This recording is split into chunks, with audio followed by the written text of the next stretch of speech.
Continuamos en estas charlas sobre periodismo, sobre historia del periodismo hispano en los Estados Unidos con el periodista colombiano William Restrepo, aprovechando de su visita a Miami. William, ¿cómo era el periodismo que se hacía en aquellos tiempos cuando tú llegaste? A ver, en Estados Unidos había varios periódicos nacionales. Estaba el diario La Opinión de Los Ángeles, había un periódico hispano muy bueno en Dallas, en Texas. Había un periódico semanal en Chicago que se llamaba La Crónica. Y en New Jersey en Nueva York había un periódico que se llamaba El Diario. En el resto del país no había sino unos semanarios, mucho periódico de barrio, pequeño, pero no había grandes emporios. Solamente el de Los Ángeles, que sí era grande, que era de una familia nicaragüense, que todavía creo que tiene familia nicaragüense, y El Diario, que era de una organización puertorriqueña, pero no habían periódicos así importantes.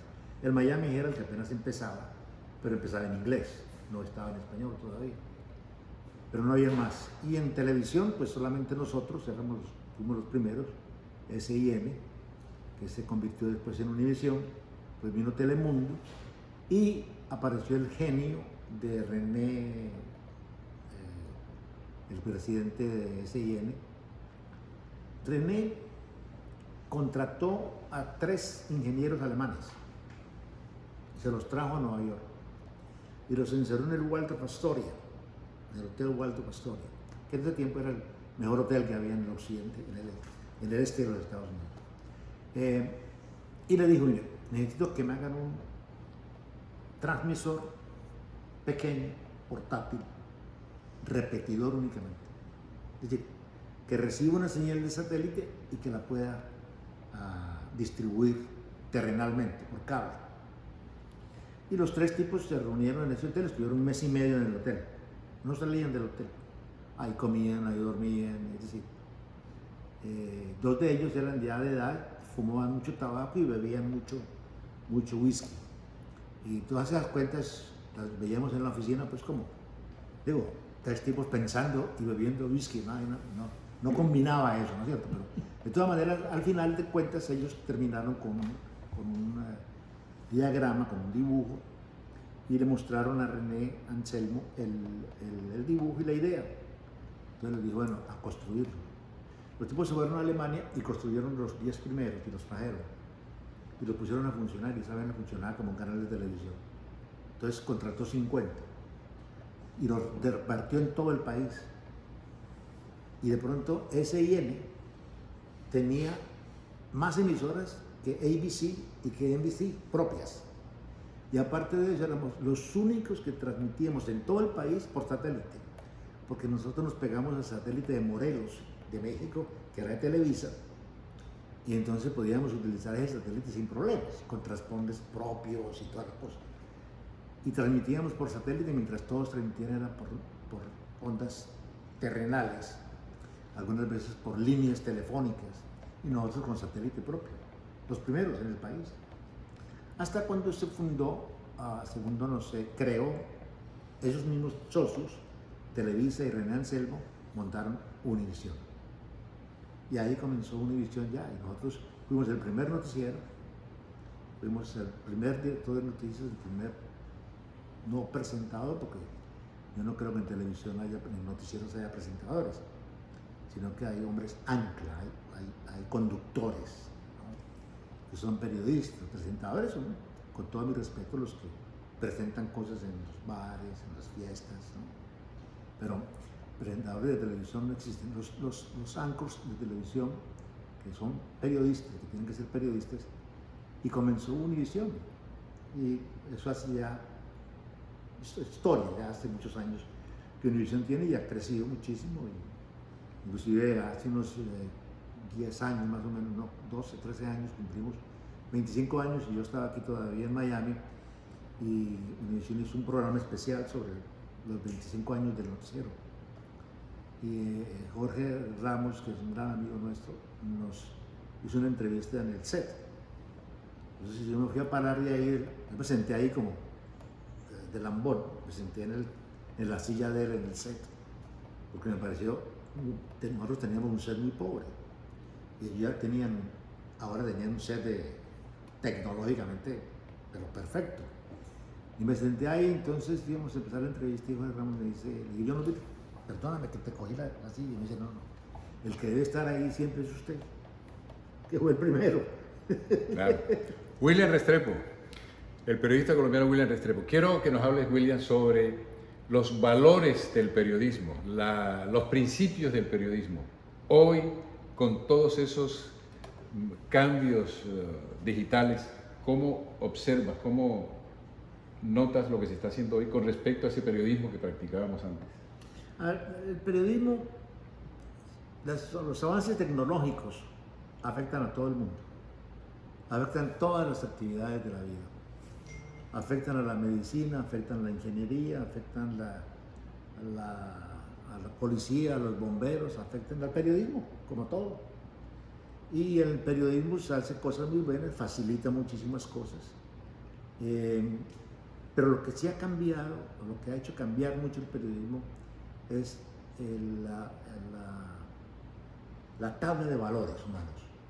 Eso ha cambiado mucho. Nosotros no éramos perfectos, nunca podrá haber nadie perfecto, pero nosotros teníamos unos valores muy importantes. Y uno de ellos era el respeto y la defensa y la protección de la verdad. Uno de ellos era que nosotros no vendíamos ni alquilábamos ni opiniones ni menos información. Consideramos que la información no era nuestra. El periodista no consideraba que esta es mi noticia, no. El periodista consideraba que esa noticia es de todo el mundo. ¿Dónde estaba la diferencia? En la forma como se presentaba, en el lenguaje que se usaba y con la rigurosidad de la verdad con la cual se presentaba la información. En eso nos distinguíamos nosotros mucho, porque en esa época nosotros trabajamos con la verdad y trabajamos con la conciencia de que la información que estábamos proporcionando, que la tenía todo el mundo, era información importante para el oyente, para la audiencia. Hoy no.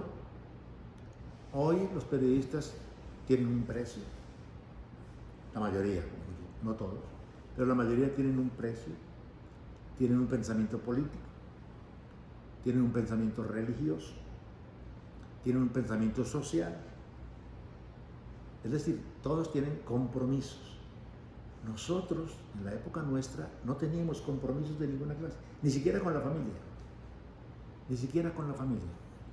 Y le voy a contar un paréntesis pequeñito, pero cuando yo me subí al avión secuestrado, yo me subí sin camisa.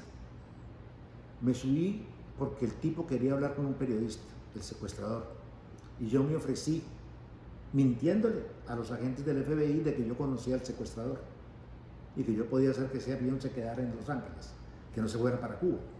Esa era la costumbre.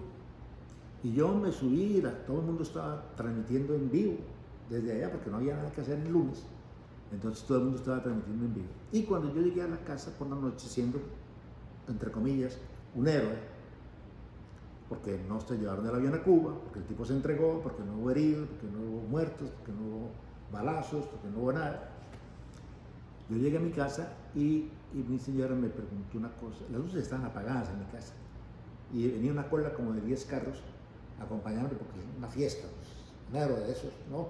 Un secuestro de un avión, esa cosa. Y las luces estaban apagadas en mi casa y entonces todo el mundo me fue, aquí no hay fiesta. Y yo entré a la casa y mi señora se levantó y me dijo, muy bonito, ¿no? Usted cuando estaba subiendo a ese avión por esa escalera sin camisa siquiera, ¿no se acordó que tenía una familia, que tenía hijos? Yo le dije, no me pasaron por la mente. Eso ocurre con los periodistas. William, te voy a recordar a propósito de lo que estabas diciendo antes con respecto a los valores, a los principios y a la profesionalidad con la que nosotros trabajamos en Caracol hace 20 años, para ver si te acuerdas de este episodio. Bueno, cuando empezó Caracol, por allá en el 90, ¿no? 1990. Yo tenía ya 7 años que habíamos comenzado con Claridad y Calidad, pero Caracol llegó 7 años después, de manera que el director era William Restrepo y en la mesa 6 a.m., 9 a.m. estábamos con William Restrepo, Eucario Bermúdez y estaba yo, y teníamos un equipo de producción y deportes y colaboradores y corresponsales. Y nos invitó a una reunión allí en el Caracol, en la 2100 Coral Way, un candidato a la alcaldía del condado Miami-Dade. Y nos reunimos los tres, Eucario, tú y yo, con ese candidato, y nos manifestó su proyecto de lanzarse a la alcaldía y que ya iba en camino. Y él nos dio a entender que cuánto costaba nuestro trabajo. ¿Te acuerdas? Sí. Y nosotros ni se nos pasaba por la mente de qué estaba hablando. Pues parece que en Miami existía, o existe, o no sé, esa práctica de pasarle un aporte económico a los periodistas para que estén a favor de determinado candidato. ¿Tú recuerdas? Sí, claro, claro, porque además era una práctica tremenda. Yo recuerdo una vez que uno de sus concejales del condado, de la ciudad, no recuerdo, pero el nombre sí lo recuerdo, fue a la oficina mía en Caracol a que echara a un periodista, porque ese periodista le había hecho unas preguntas muy fuertes. Y me dijo que tiene que sacarlo, porque ese tipo me respetó. Yo le dije, mire, primero que todo, usted no va a venir a mi oficina a pedirme que eche un periodista. Los periodistas no se echan. Segundo, usted no tiene ningún derecho a pedirme que yo saque un periodista, porque no lo voy a hacer, lo va a sacar es a usted. Y del brazo lo llevé hasta la puerta, mi oficina quedaba atrás, lo saqué hasta la puerta, que quedaba al lado de la cabina de transmisión nuestra, a la calle, lo saqué a la calle. Se volvió el enemigo público número 1. Con el pasar de los años, me lo volví a encontrar, y él me dijo, mire, en mi vida pública, creo que todavía es política, en mi vida pública jamás una persona me había dicho lo que usted me dijo. Me sentí el ser más humillado del mundo. Increíble. ¿No? Sí, sí. Y esos son parte de los valores que nosotros tenemos todavía, porque todavía estamos vivos. Tenemos todavía, y en esa época era lo que realmente resaltaba, porque ningún periodista de Caracol estaba a la venta. Ningún periodista de Caracol estaba yéndose con un candidato. Yo no recuerdo, ninguno de nosotros, pues. Ninguno de nosotros, ni ninguno de los que estaban con nosotros. Y los que estaban con nosotros sabíamos exactamente.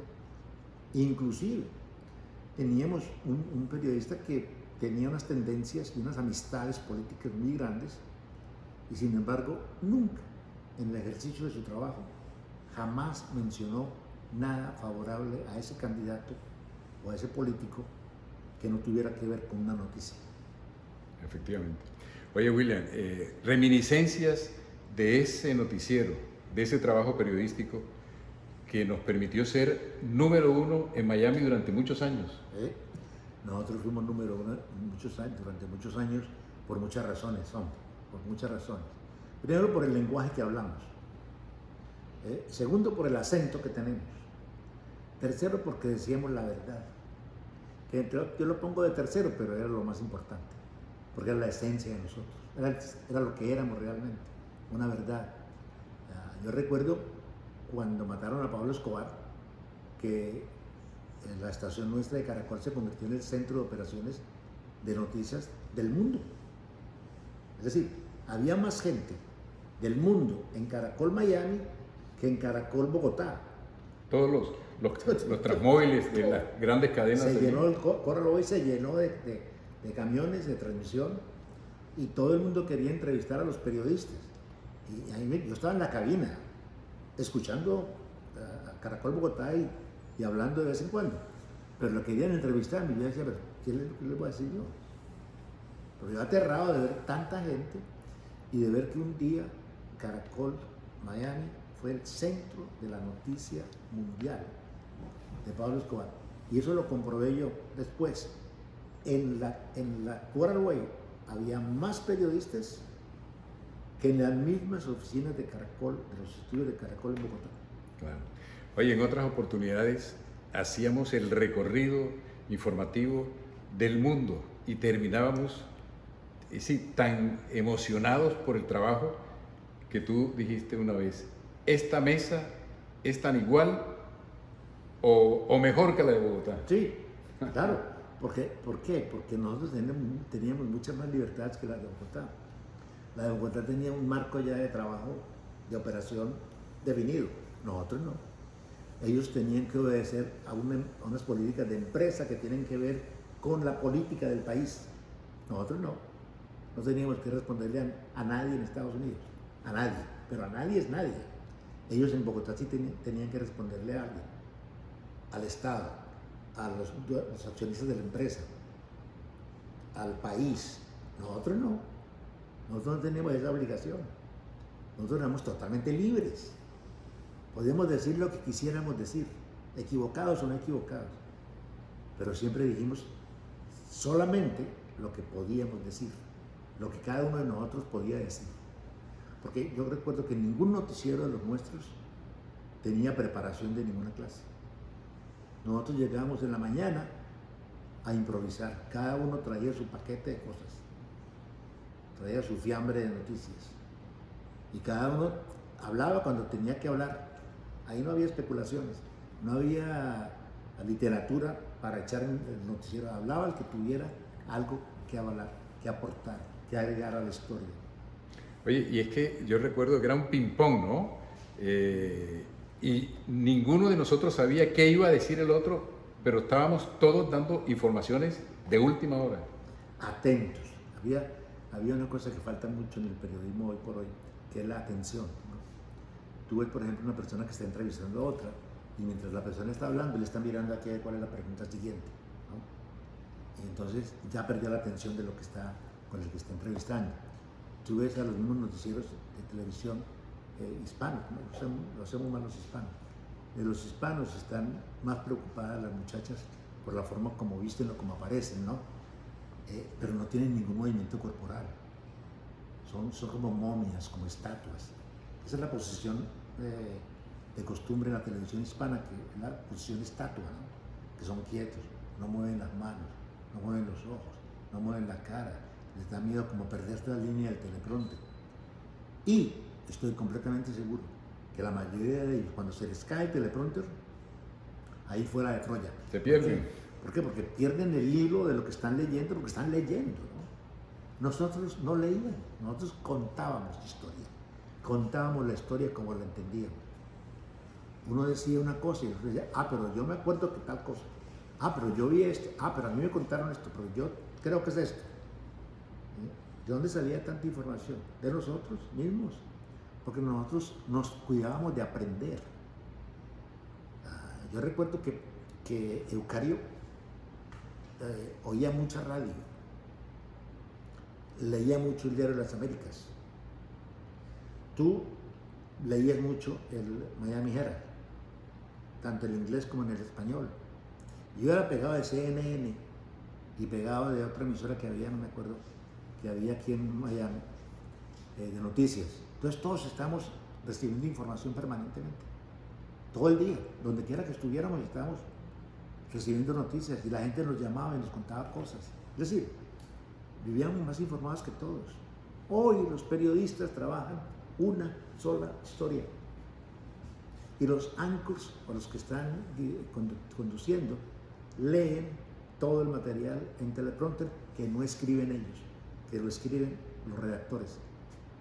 Nosotros escribíamos el material, lo improvisábamos cuando no lo escribíamos, porque sabíamos de qué estábamos hablando. Yo no estoy diciendo que todo el mundo habla de cosas que no sabe. Lo que estoy diciendo es que la metodología actual es una metodología que indica que no saben lo que están hablando. William Restrepo, después de más de medio siglo de hacer periodismo, de ejercer periodismo, ¿qué es lo que más te gusta de tu oficio? El contacto. Yo creo que el contacto con la gente es para mí lo más satisfactorio. A mí me encanta que los periodistas, que la gente aprenda, que la gente conozca, que la gente pueda decir, hombre, de este señor yo voy a aprender esto, de este otro yo aprendo otra cosa, porque yo lo hice. Yo tuve maestros que ellos nunca supieron que eran maestros míos, pero yo tuve un maestro que adoré y que cuando hice la primera transmisión de elecciones en Colombia, en Estados Unidos, en español, en la cadena CIN, el New York Times publicó una página que supongo que la compañía la pagó, pero puso el Guillermo Restrepo, el Walter Cronkite hispano. Y yo adoraba a Walter Cronkite. Walter Cronkite era el anchor de la cadena CBS. Y lo adoraba ¿por qué? Porque era extraordinariamente creíble. Yo lo quería porque era un gran periodista, pero era creíble. Tú lo veías y tú le creías. Y yo he hecho el experimento con muchos áncoras en todo el mundo, porque yo veo televisión de todo el mundo. Y a la mayoría yo no les creo. Entonces yo digo, ese tipo sí era. Porque lo más importante que uno tiene como periodista es la credibilidad. Si uno no tiene credibilidad, por muy bonito que sea, por muy bien vestido que sea, por muy grande que sea la empresa en la que trabaja, nadie le cree. Pero si a uno le cree, no importa cómo se presente, cómo hable, qué diga, la gente le cree, la gente lo sigue. Y no es que no necesite que lo sigan, lo que necesita es que le crea. Y cuando uno le cree no es porque uno está diciendo la verdad. Aunque hay mucho populista en el periodismo que dice cosas que la gente se las cree pero que no son ciertas, ¿no? También esa fue otra cosa de las nuevas del periodismo, que se volvió populista, ¿no? Hay periodistas que son casi que pastores, ¿no? Son predicadores, hacen las noticias predicando, como indicando, como estableciendo normas morales y valores en las noticias. Lo mismo es un muerto que 10, ¿no? Lo mismo es la guerra de Vietnam, que la guerra de Corea, o que la guerra de los Balcanes, o la guerra de los árabes, la misma vaina. Tal de que haya cierta cantidad de muertos, clasifica, ¿no? Entonces ya es un periodismo de muchos valores materiales que realmente a mí no me llaman la atención. Yo he sido profesor en varias universidades y siempre termino mal, porque yo trato de enseñar cosas. Yo no trato de seguir un pensum universitario que solamente enseña estupideces y no le enseña a la gente lo que realmente debe aprender. Hemos hecho muchos experimentos educacionales. Ahora yo estoy muy dedicado ante el fracaso de la docencia universitaria en periodismo. Soy psicólogo desde 1974 y tú nunca supiste que yo era psicólogo. ¿Por qué? Porque yo nunca a nadie le decía nada, porque yo era periodista, yo soy periodista. Pero viendo este despelote que hay en el mundo, yo dije, hombre, si yo puedo aportar algo, ¿por qué no lo aporto? Y entonces reuní unos pocos de teorías y establecí una con la cual trabajo con mucha gente, en la cual yo les comparto cosas y me dediqué a la psicoterapia. Entonces, con eso yo trato de compartir lo que más pueda. Y como no cobro 5 centavos por lo que hago, pues entonces la gente está ahí un rato, la gente se aburre, se va, bueno. Es decir, no tiene compromiso de nada. William Restrepo, nos queda un minuto. Recomendaciones para los periodistas, para los estudiantes de periodismo. Ay, Dios mío, en un minuto se pueden decir 50.000 cosas, pero es que lo que yo tengo que decir de recomendaciones son como 100.000. Pero mire, esencialmente es conciencia nada más. Si los estudiantes de periodismo tienen conciencia y realmente quieren ser periodistas, no buscarse una profesión para ganar dinero creyendo que en el periodismo se hace dinero cuando no es así. Yo estaría muy feliz de que la gente supiera, hombre, yo quiero ser periodista, como nosotros nacimos siendo periodistas. Y cuando éramos niños queríamos ser eso, periodistas. Y lo logramos, bueno o malo, regular o como sea, pero llegamos a hacerlo. Entonces yo le digo a la gente, mire, conscientemente escoja eso. Es una profesión de servicio. No es una profesión para hacer dinero, es una profesión de servicio y de poder, ¿no? Y si uno sabe manejar su poder, puede ser de mucho beneficio. Ahora, si uno no sabe manejar el poder, puede perjudicar a mucha gente. Porque los periodistas tenemos un poder muy especial, cuestionado muchas veces, pero un poder, perdóneme la expresión, pero más poderoso que cualquier otro poder, porque es un poder masivo, no es un poder convencional, ni es individual, es masivo, ¿no? Por eso usted tiene los pensadores más grandes del mundo, son los periodistas, no son los grandes gobernantes ni los grandes filósofos, son los periodistas, porque los periodistas combinan esas filosofías de los pensadores grandes y la realidad de los pueblos. Entonces está en la mitad y sabe cómo es el tema y cuál boleta se necesita para ir a cuál teatro, ¿no? Un hombre que habla con pasión y con experiencia sobre el periodismo. William Restrepo, gracias por este tiempo tan maravilloso que me has ofrecido y que me has permitido revivir, hacer reminiscencias sobre momentos inolvidables e irrepetibles de nuestra vida periodística. Muchas gracias a ti. Y no solamente los reviviste tú, sino que los revivo yo todos los días también, porque añoro muchísimo. Añoro tanto que siempre he pensado que nosotros podemos volver a hacerlo. No tenemos a Eucario, pero todavía estamos tú y yo. Maravilloso, qué bueno, William, volver a hacer periodismo como se hacía antes. Amigos, gracias por acompañarnos. Enrique Córdoba los invita para que sigan con nosotros. Felicidades.